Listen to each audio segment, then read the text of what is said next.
અને share like subscribe કરે છે. ધન્યવાદ, હું આભારી છું આપ સૌનો. શેર લાઈક સબસ્ક્રાઇબ કરી અને બેલ બટન દબાવો, આગળ મોકલો મારા વિચારોને, કુરાન શરીફના મોતીઓને. કારણ કે બધા શાસ્ત્રો, આ કુરાન શરીફ, બાઇબલ, ભગવદ્ ગીતા, રામાયણ, એ બધામાં એક જ વાતો બધી છે. સંતો, ઓલિયા, પીર, ફકીરો, મહાત્માઓ, એ જ બધી એક જ વાતો ઋષિ મુનિઓ કહી ગયા છે. સત્ય, પ્રેમ અને કરુણા, જેમ અમારા સદગુરુ મોરારી બાપુ કહે છે.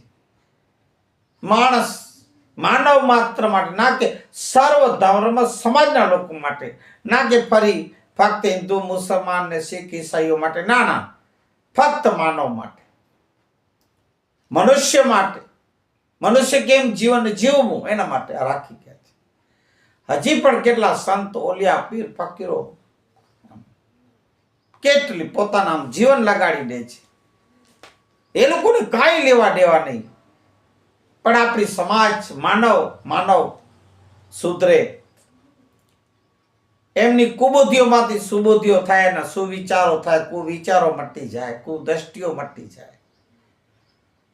આતંકવાદ માટે, અત્યાચાર માટે, પાપાચાર માટે, દુષ્કર્મો માટે,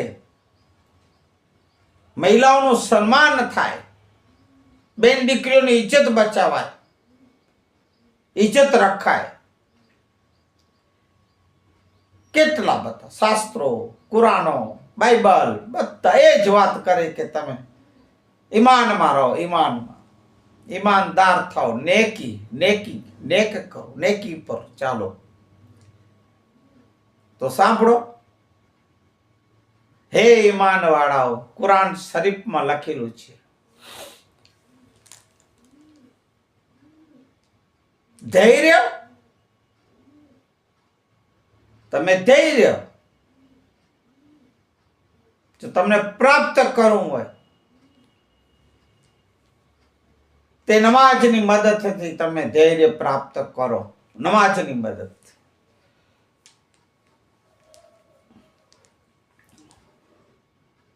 ચોક્કસ અલ્લાહ એ ઈશ્વર ધૈર્ય કરનારાઓ સાથે છે,